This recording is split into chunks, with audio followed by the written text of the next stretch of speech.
तर बघा MPSC गट क परीक्षा 2025 याचा एक भाग आपण अभ्यासलेला आहे. म्हणजे त्याच्यामध्ये 10 ते 12 प्रश्न मी घेतलेले होते.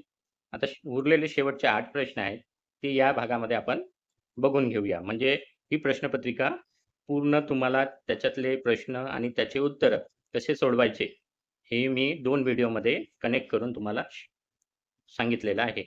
ठीक आहे. तर हा आपला दुसरा व्हिडिओ. याच्यामध्ये वृत्तालेख, रक्तसंबंध आणि काही रिजनिंगचे प्रॉब्लेम्स आहेत आणि गणितं पण आहेत. तर असा मिक्स हा जो 8 प्रश्नांचा संच मी तुमच्यासाठी घेऊन आलेलो आहो आणि सगळ्यांची उत्तरं मी तुम्हाला चांगल्या पद्धतीने समजावून सांगणार आहे. त्यामुळे व्हिडिओ शेवटपर्यंत बघा. व्हिडिओला लाईक आणि सबस्क्राईब करा. तर बघा जास्त न बोलता आपण आपल्या व्हिडिओला सुरुवात करूया. तर बघा वृत्तालेखामध्ये काय असते बघा, वृत्तालेखामध्ये कधीही लक्षात ठेवायचं, वृत्तालेख हा 360 डिग्रीचा बनलेला असतो. 360 डिग्रीचा बनलेला असतो. बरोबर आहे. 360 डिग्री. बरोबर आहे. 360 डिग्रीचा हा वृत्तालेख आहे. तर याच्यामध्ये त्याचं मासिक वेतन दिलेलं आहे ₹46,800 आणि हे वेगवेगळे जे दिलेले आहे, शिक्षणावर किती खर्च झाला, किरकोळ खर्च किती झाला, कपड्यावर किती झाला आणि अन्नधान्यावर किती झाला, हे सगळं आपल्याला इथं दिलेलं आहे. तर त्यांनी आपल्याला काय म्हटलेलं आहे, कपड्यांपेक्षा अन्नधान्यावरील खर्च कितीने जास्त आहे? कपड्यांपेक्षा अन्नधान्यावरील खर्च कितीने जास्त आहे? हे विचारलं आहे. आता अन्नधान्यावरचा खर्च किती आहे? 144 डिग्रीने दाखवलेला आहे आपल्याला आणि कपड्यांवरचा खर्च किती आहे? 76. तर या 44 मधून 76 वजा करायचे आणि याचं जे आपण काढतो जेव्हा वृत्तलेखाचं, त्यावेळेस याला 360 नी भागावं लागतं. हे लक्षात ठेवा.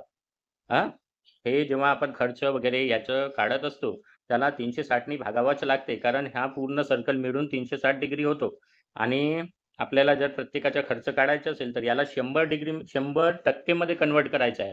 तर 100% मध्ये कन्व्हर्ट करायसाठी याचं आपल्याला 360 नी याच्यामधून जे काही हे होते अँगल जे दाखवलेले असतात, कोन जे दाखवलेले असतात 76 डिग्री, 90 डिग्री, 50 डिग्री त्याला 360 नी भागावं लागते. तेव्हा तेवढे टक्के निघून जातात आणि मग टक्के निघाले, की मग याच्यानी याला गुणायचं 46,800 ला म्हणजे आपलं उत्तर निघून जाते. ठीक आहे. तर इथे किती राहिले मग 68. 68 भागीला 360 गुणिला 46,800. तर आता हे जर सोडवलं तर आपल्याला उत्तर मिळून जाईल. तर बघा हा एक शून्य कपून गेला. 36 ने याला भाग जातो. 36 एका 36, 36 त्रिक 108 म्हणजे 130 आले इकडे. हे 36 कटून गेले. याच्या जागी 130 आले. कारण हा शून्य जसं तसा ठेवला. 468 ला 36 चा भाग 13 चा गेला. आता 130 नी या 68 ला गुणायचं. तर किती उत्तर येते ते बघा. तर मी हा शून्य ठेवून देतो असाच. हां, शून्य ठेवला. आता 13 ने याला गुणायचं. 13 8 104 बरोबर आहे. 104 हातच्या आले 10. 13 कम 78 आणि 10 88. तर 88 40 म्हणजे ₹8,840 हे आपलं उत्तर या ठिकाणी आलेलं आहे. आलं एकदम साध्या सिंपल आणि सोप्या ट्रिकनी, शॉर्टकटनी तुम्हाला मी हे गणित समजवलेलं आहे. अशी ट्रिक कोणीही सांगणार नाही तुम्हाला.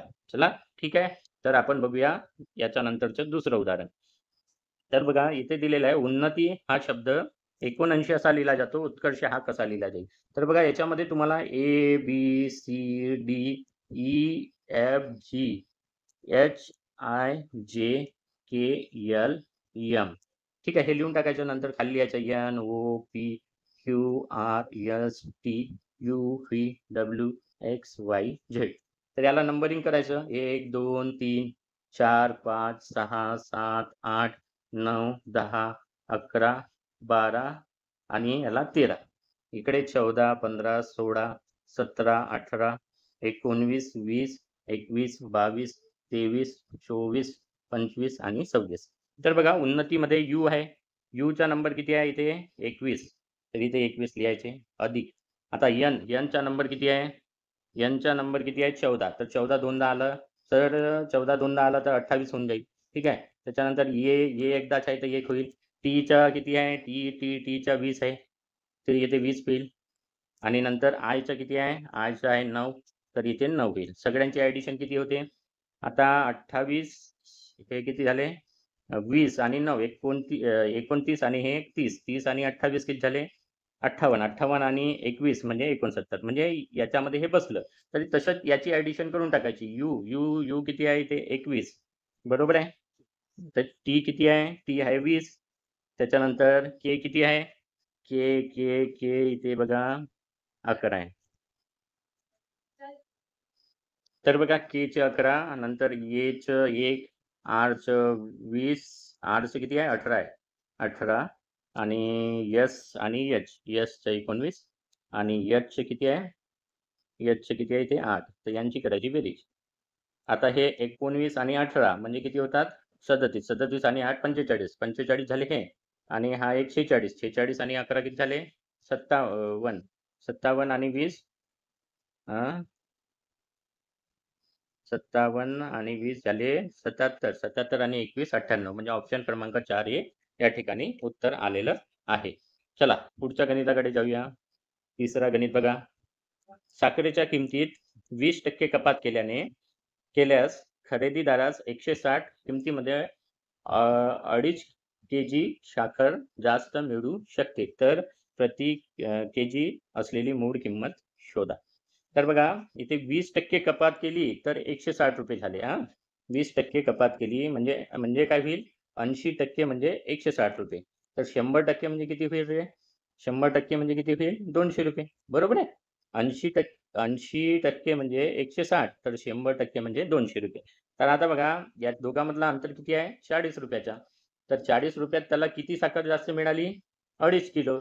तर काढून टाकायचं 2.5 ने याला भागायचं 40 भागीला 2.5 केलं 2.5 केलं तर काय होईल सांगा.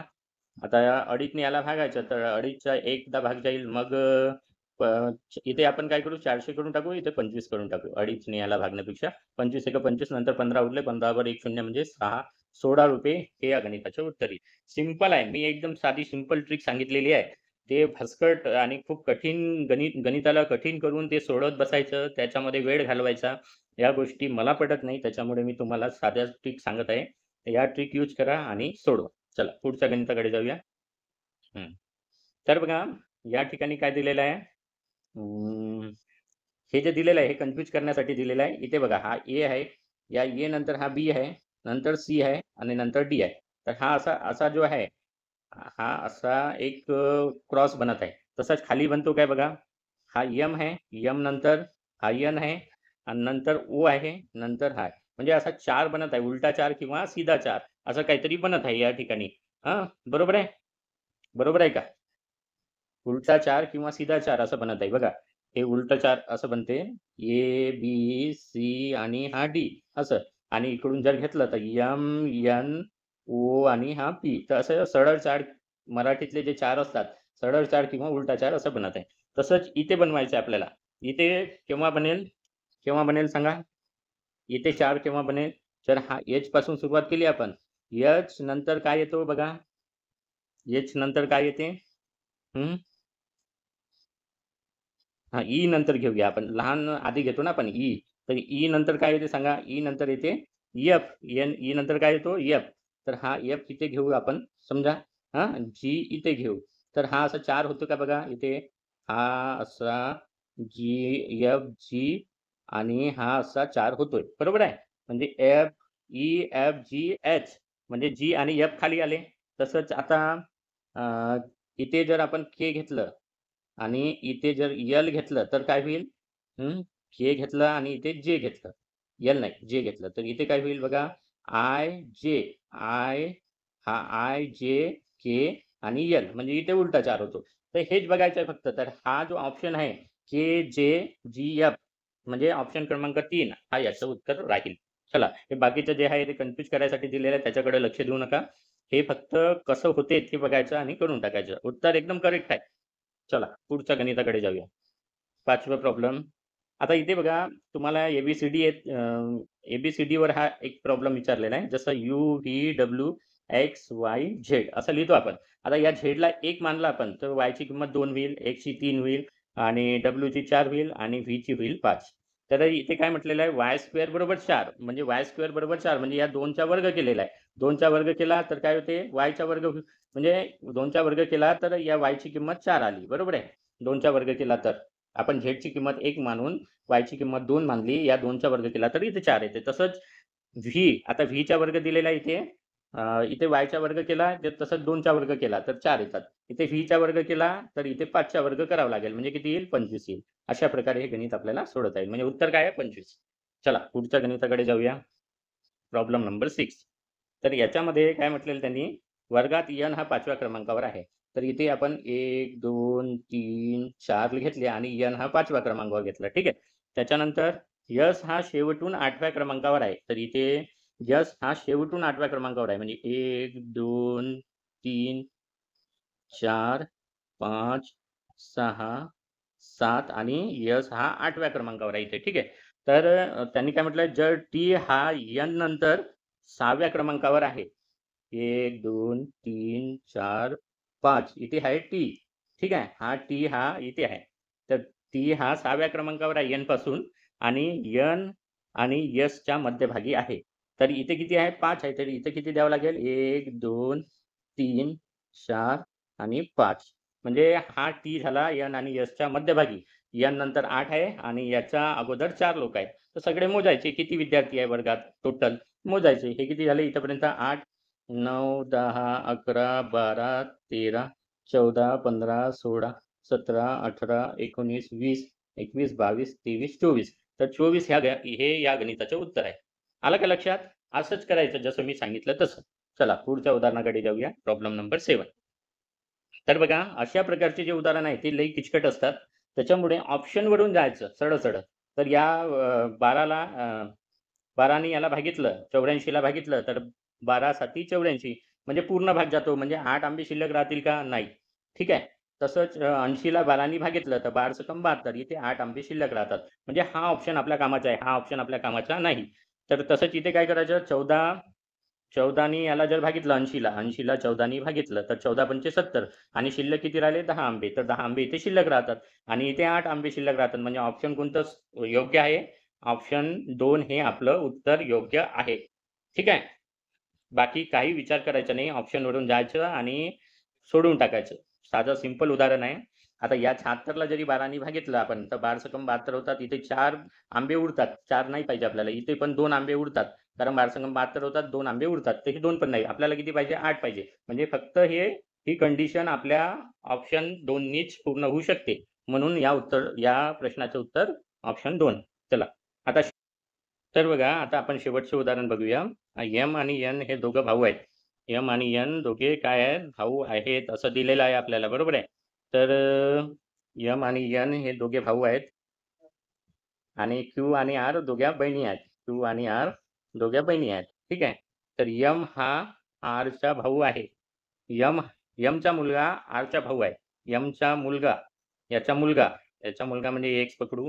हा आरचा भाऊ आहे. आरचा भाऊ आहे. आरचा भाऊ आहे. तर एन आणि क्यूचे नाते काय होईल? एन आणि क्यूचे नाते काय होईल? काय होईल सांगा? आरचा भाऊ आहे. यमचा मुलगा. यमचा मुलगा म्हणजे हा कोणतरी एक आहे. हा आरचा भाऊ आहे. तर या एनचं आणि क्यूचं नातं काय होईल? एन आणि क्यू हे काय आहे? एम आणि एन हे दोघं भाऊ आहेत आणि क्यू आणि आर या दोघ्या बहिणी आहेत. तर हे बहिणीचे कोण होईल? काका. म्हणजे या गणिताचे उत्तर काका आहे. चला इथे हा व्हिडिओ संपला. मी पूर्ण तुम्हाला 20 प्रश्न सोडून दाखवलेले आहे. असेच नवनवीन व्हिडिओ बघण्यासाठी चॅनलला लाईक आणि सबस्क्राईब करा.